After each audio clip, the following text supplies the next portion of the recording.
100 years ago began a regional conflict that would quickly become one of the world's most complex and controversial. A conflict between two very different people for the same territory. To better understand its reasons and underlying issues, let's retrace the Israeli-Palestinian conflict on a map.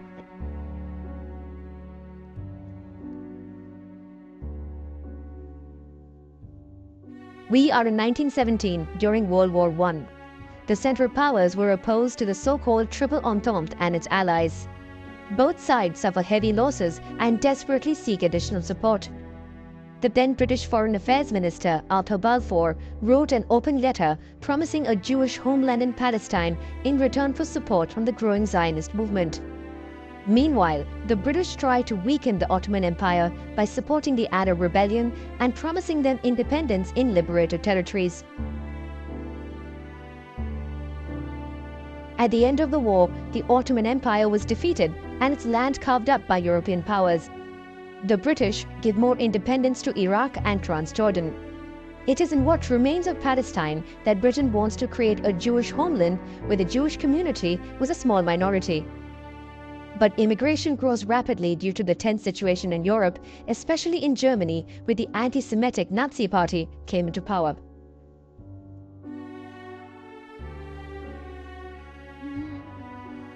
In September 1939, Germany invades Poland.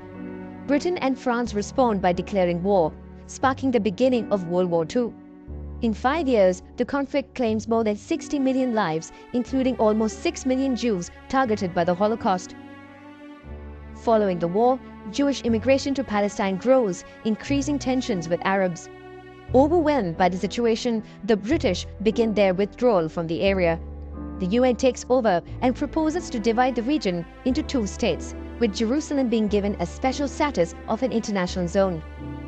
The proposal was accepted by Zionists but rejected by Palestinian Arabs, followed by a civil war between the two communities. The Arab League puts together a liberation army of several thousand volunteers who fight against the Zionists.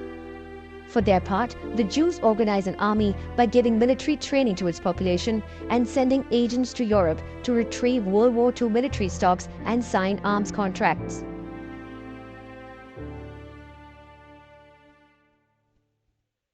On May 14, 1948, Britain completes its withdrawal from Palestine, while the Jews proclaim independence of the State of Israel. In response, the Arab League declares war. During the conflict, 2 truces would allow the Israeli army to strengthen its position and gradually take over. Finally, the armistice agreements were signed. Israel seized new territory, including Western Jerusalem. Egypt receives the Gaza Strip, and the West Bank was annexed from Transjordan to form Jordan. This conflict causes large-scale displacement. On the one hand, more than 700,000 Arabs were expelled or fled Israeli territory to refugee camps. On the other, Jewish communities in Arab countries, sometimes with a history of over 2,000 years, are forced to take refuge in Israel or elsewhere in Europe. Eventually, many European Jews were reassured by the victory of Israel and chose to settle there.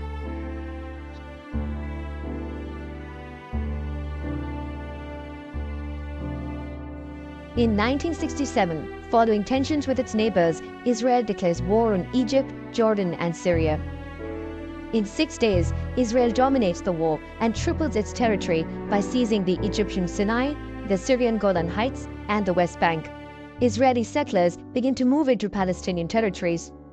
The UN reacts and adopts Resolution 242 condemning the Israeli occupation. 6 years later, Egypt and Syria launch a surprise attack to try and recover land. Initially, the Israeli army is routed and fails to repel the attack. Under the influence of the Cold War, the Soviet Union and Arab countries support the offensive, while the United States sends emergency supplies of 22,000 tons of weaponry to Israel. With this boost, the Israeli army further continues to push its borders. After a ceasefire, oil-exporting Arab countries decide to punish the US and Israel's allies by increasing the price of oil by 70% and decreasing production by 5%. This causes the first oil crisis of 1973. Israel, under international pressure, ceded Sinai back to Egypt and a part of the Golan to Syria, but retains control over the Palestinian territories where colonization accelerates, especially in East Jerusalem.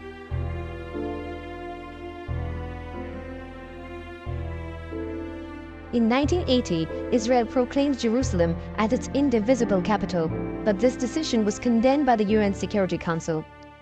In the West Bank, tension mounts over water supply as Israel has the upper hand on resources which are unevenly distributed between Israeli settlements and Palestinian areas. In 1987, the Palestinian population rebels and takes to the streets, mostly armed with stones. This was the beginning of the First Intifada, an Arab term meaning uprising. In this context arises Hamas, a Palestinian Islamist movement fighting Israel. Meanwhile, the Palestinian Liberation Organization, set up in 1964 by the Arab League and in exile in Algiers, proclaims an independent state of Palestine on November 15, 1988. Jerusalem would be its capital, and Palestine would progressively be recognized by 136 states.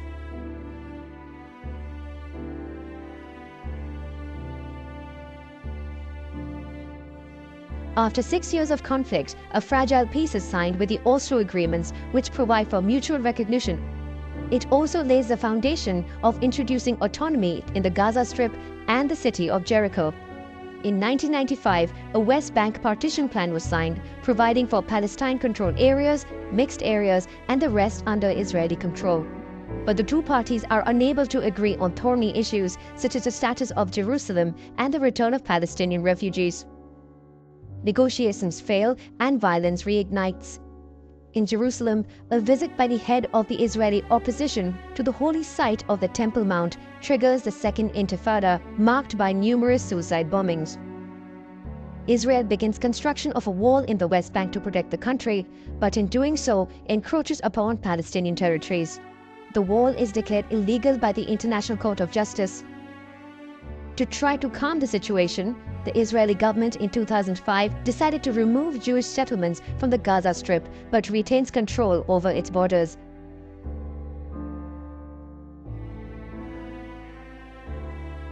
In the years that follow, tensions focus around the Gaza Strip, mainly against Hamas, which came into power.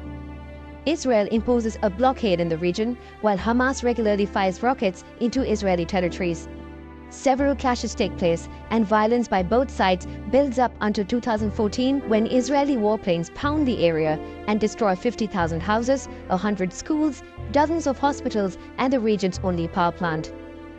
The population stuck in Gaza faced a humanitarian disaster.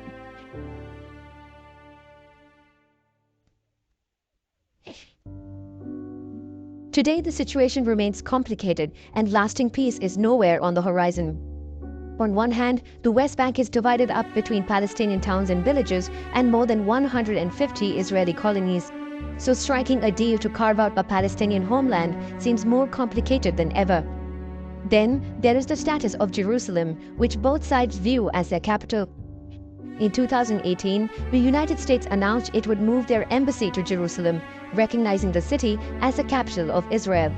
This decision was condemned by the UN by a large majority, while the Palestinians announced that the United States no longer has a mediator role in the peace process, which at present seems indefinitely stalled.